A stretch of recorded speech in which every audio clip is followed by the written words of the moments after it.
Hello, future chemists. Welcome to an exciting journey into the world of equilibrium, specifically focusing on acids, bases, and salts. These fundamental concepts are everywhere, from the food you eat to the very processes within your body. Today, we'll unravel their mysteries, starting with basic definitions and gradually diving into complex theories and calculations crucial for your G-main success. Get ready to explore this fascinating topic across 4 levels of depth, from easy fundamentals to advanced competitive insights. Let's begin. Ready to kick off our exploration? Let's start with the basics, understanding what makes something an acid or a base in the simplest terms.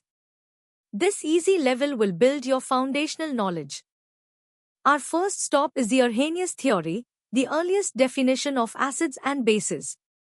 An Arrhenius acid is any substance that produces hydrogen ions, or H, when dissolved in water. Think of hydrochloric acid, HCl. It dissociates to give H and Cl ions. Similarly, an Arrhenius base produces hydroxide ions, or, in water, like sodium hydroxide, NaOH, which gives Na and O. We'll also touch upon the common properties you observe, like acids tasting sour and turning blue litmus red, and how they react with metals to produce hydrogen gas, or with carbonates to release carbon dioxide. Moving on, let's look at the characteristics of bases. Bases typically have a bitter taste and feel slippery or soapy to the touch. They also turn red litmus paper blue. A key reaction involving acids and bases is neutralization. When an acid and a base react, they form a salt and water. For instance, HCl reacting with NaOH forms sodium chloride, NaCl, which is common table salt, and water. Salts are ionic compounds formed from the cation of a base and the anion of an acid, and understanding them is crucial for comprehending many chemical processes. Time to test your understanding with some quick practice questions. These will help solidify the basic definitions and properties we just covered. Pause the video, try them out, and then check your answers. Good luck! Now that we've grasped the fundamentals, let's elevate our understanding. The medium level will introduce more refined theories and the concept of pH, taking us a step further in acid-base chemistry. While the Arrhenius theory is a great starting point, it has limitations.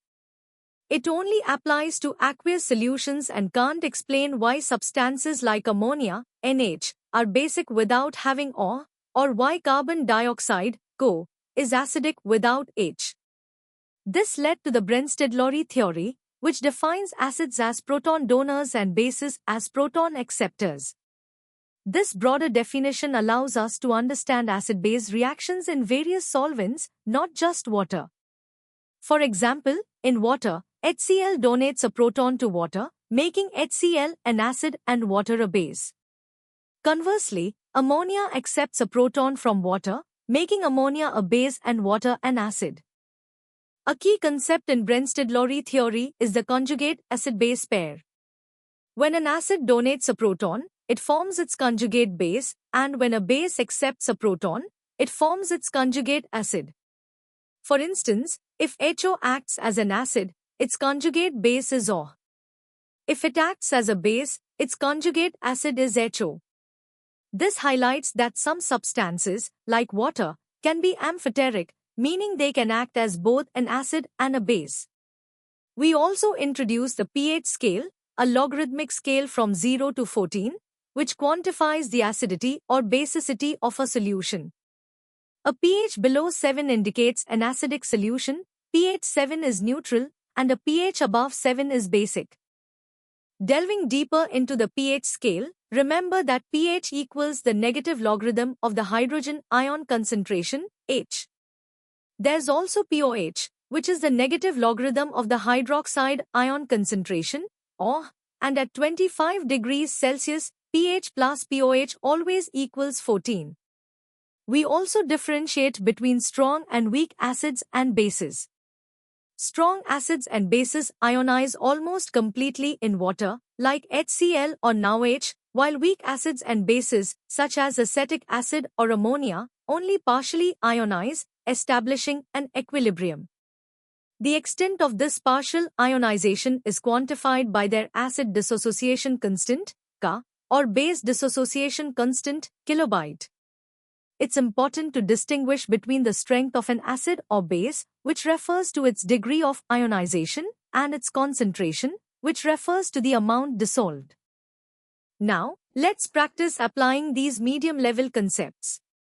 These questions will challenge your understanding of conjugate pairs, pH calculations, and the distinction between strong and weak acids and bases. Take your time to solve them before moving on. Ready for a deeper dive? In the hard level, we'll explore even more sophisticated acid-base theories and introduce crucial quantitative concepts like Ka, kilobyte, and buffer solutions. Our journey through acid-base theories culminates with the Lewis theory, the most encompassing definition.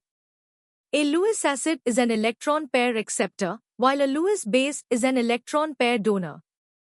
This theory doesn't require protons or even solvents, explaining a vast range of reactions, including the formation of coordination compounds. For example, boron trifluoride, BF, acts as a Lewis acid by accepting an electron pair from ammonia, NH, a Lewis base, forming an adduct. All Brunstad-Lowry acids and bases can also be categorized as Lewis acids and bases, but the reverse isn't always true.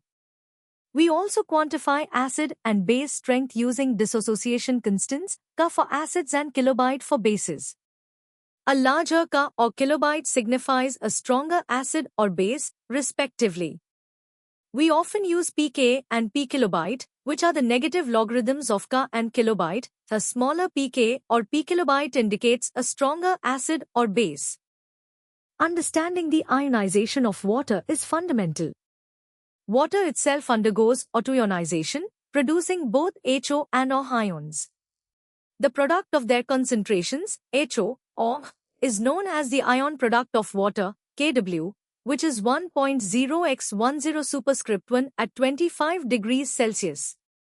This constant underpins the pH scale, where pH plus pOH is equal to 14. Furthermore, there's a vital relationship for conjugate acid-base pairs. The Ka of an acid multiplied by the kilobyte of its conjugate base equals Kw.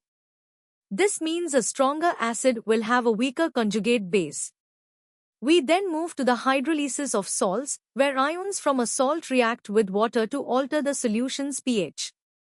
For example, a salt from a strong acid and weak base, like ammonium chloride, will produce an acidic solution because the ammonium ion hydrolyzes to form HO.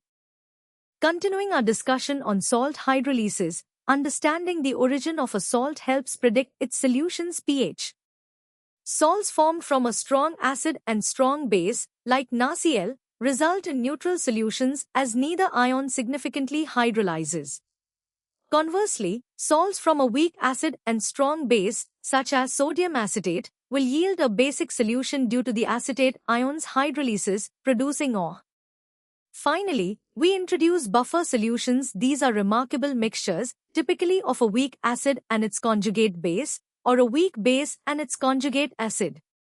Their primary role is to resist drastic changes in pH when small amounts of acid or base are added. This pH stability is crucial in countless applications, from maintaining blood pH in our bodies to controlling reaction conditions in industrial processes. It's time to put your hard-earned knowledge to the test. These questions cover Lewis acid-base theory, quantitative aspects of Ka and kilobyte, salt hydrolysis, and basic buffer concepts. Work through them carefully to deepen your understanding. Alright, buckle up for the hardest level.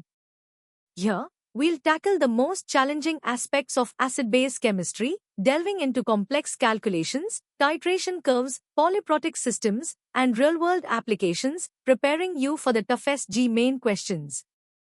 At this advanced level, we refine our understanding of acid-base strength. we'll learn to quantitatively determine Ka or kilobyte from initial concentrations and pH using ICE tables, sometimes requiring solving quadratic equations if the 5% approximation isn't valid. Recall that the relationship Ka times kilobyte equals kW for conjugate pairs. This principle explains why a strong acid always has a very weak conjugate base. We also analyze the structural factors that influence acid strength. For instance, bond strength, electronegativity, resonance stabilization of the conjugate base, and inductive effects all play a role. For oxyacids, the number of oxygen atoms and the electronegativity of the central atom are key determinants of acidity. Mastering pH calculations for weak acids and bases is essential. For weak acids, we set up an equilibrium expression using Ka and solve for H, often using approximations but being prepared to solve quadratic equations for more accurate results. Similarly, for weak bases, we use kilobyte to find or. We'll also look at percent ionization, which indicates the fraction of acid or base molecules that have ionized and how it changes with concentration. Next, we explore acid-base titrations, a powerful analytical technique to determine unknown concentrations. The equivalence point is where moles of acid exactly equal moles of base. Analyzing titration curves, plots of pH versus titrant volume, reveals crucial information. The shape of the curve and the pH at the equivalence point differ significantly between strong-strong, weak-strong, and strong-weak acid-base titrations. Indicators, chosen to change color near the equivalence point, are vital tools in these experiments. Buffer solutions are critical for maintaining stable pH.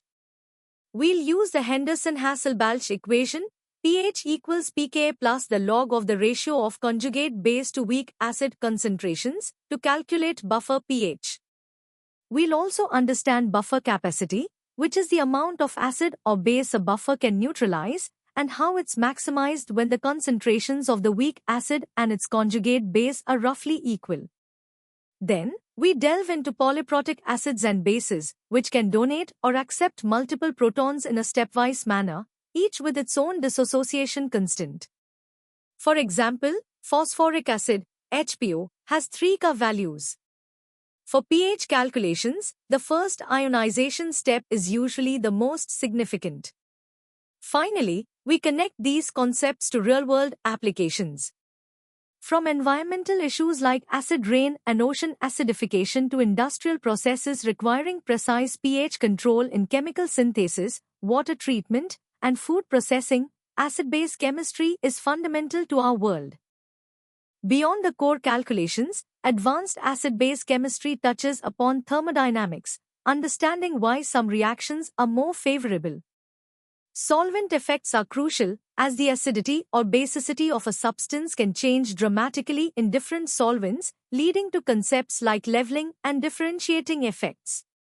We even encounter superacids and superbases, compounds far exceeding the strength of conventional acids and bases.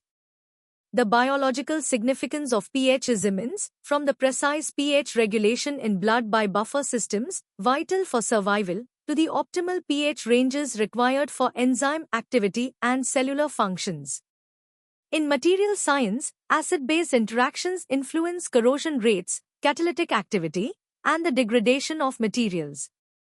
Moreover, in advanced electrochemistry, pH plays a direct role in determining cell potentials and reaction pathways. Understanding these intricate connections provides a holistic view of the profound impact of acids, bases, and salts. Alright, for these hardest level questions, get ready to apply your deepest understanding of acid-base chemistry. Questions 1 through 5 will test your ability to perform complex pH calculations for weak acids and buffers, interpret titration data, and understand the factors influencing acid strength. Take your time, set up your equations carefully, and remember to consider approximations where appropriate. These problems are designed to push your analytical skills and prepare you for competitive exams. Good luck, you've got this. Let's continue with questions 6 through 10. These problems delve into more conceptual aspects, requiring you to compare and contrast titration curves, explain the behavior of polyprotic acids, select appropriate buffer systems for specific pH requirements, and understand the real-world implications of acid-base chemistry, such as ocean acidification. The final question will combine several concepts, challenging you to calculate the pH of a solution formed by mixing a weak base and a strong acid. Remember to break down each problem into manageable steps and think critically about the underlying principles. This is where your true mastery of the topic will shine. And that brings us to the end of our comprehensive journey through acids, bases, and salts. We started with basic definitions and progressed through advanced theories, complex calculations, and real-world applications. We hope this layered approach has not only deepened your understanding but also boosted your confidence for the GMAIN exam. Remember, consistent practice is key to mastering these concepts. For more such in-depth educational content, practice questions, and expert guidance, visit synapse.omaps.in. Don't forget to like this video, share it with your friends, and subscribe to our channel for regular updates and more exciting lessons. Keep learning, keep exploring, and keep aiming high. See you in the next session.